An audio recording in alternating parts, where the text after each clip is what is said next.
Vložíme si tvary, dajme tomu kruh, ktorý bude mať 25 cm na 25 cm. Dáme formát, výplň bez výplne a dáme zalomiť text do štvorca.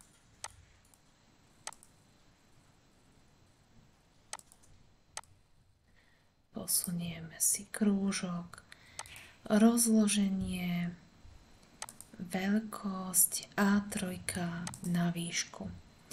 Ak si chcete do toho vložiť iniciály vášho mena priezviska z vybranej abecedy, otvoríme si abecedu a dajme tomu, že chceme tam písmenko Dčko, alebo Cčko, alebo Bčko. Zväčšite si to, spravte si screenshot, skopírujte si písmenko, Ctrl V, máme tam písmenko,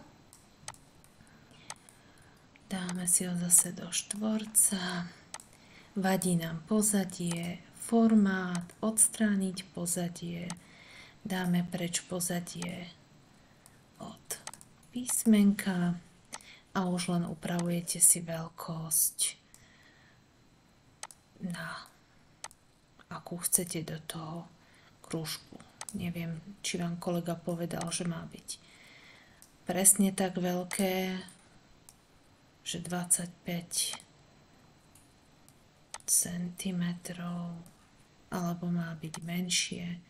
Vtedy, keď budete vedieť, že akú veľkosť, tak si čo môžete vložiť tvar obdĺžnika, nadstavíte si obdĺžnik, formát, výplň bez výplne a aké veľké tie písmenká chcete, čo ja viem, že vysoké budú 12.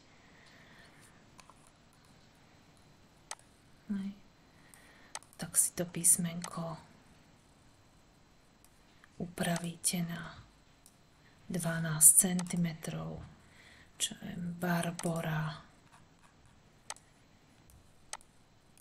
Zacharová, zväčšíte si Z-ko, spravíte si screenshot,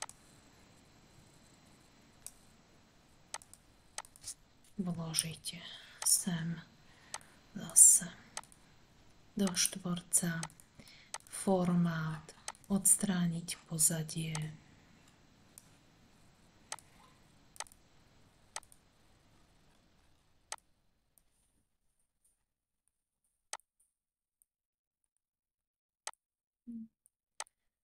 zistíme, že v tomto type nám vedľa seba takto vysoké písmenka nevyjdú. Čiže musia byť nižšie. Čiže si môžeme toto dať, že formát na výšku budú mať len nie 12, ale 10 a upravujeme Bčko.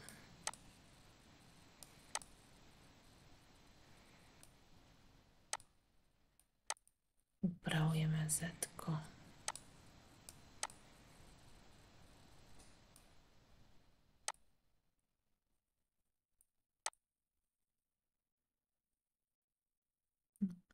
A takýmto nejakým spôsobom si viete upraviť veľkosť tých písmenok. A už potom sa zabávate, keď budú rovnako veľké, že kde ich chcete a ako ich chcete umiestniť. Potom si len odstránite vlastne tie pomocné čiary.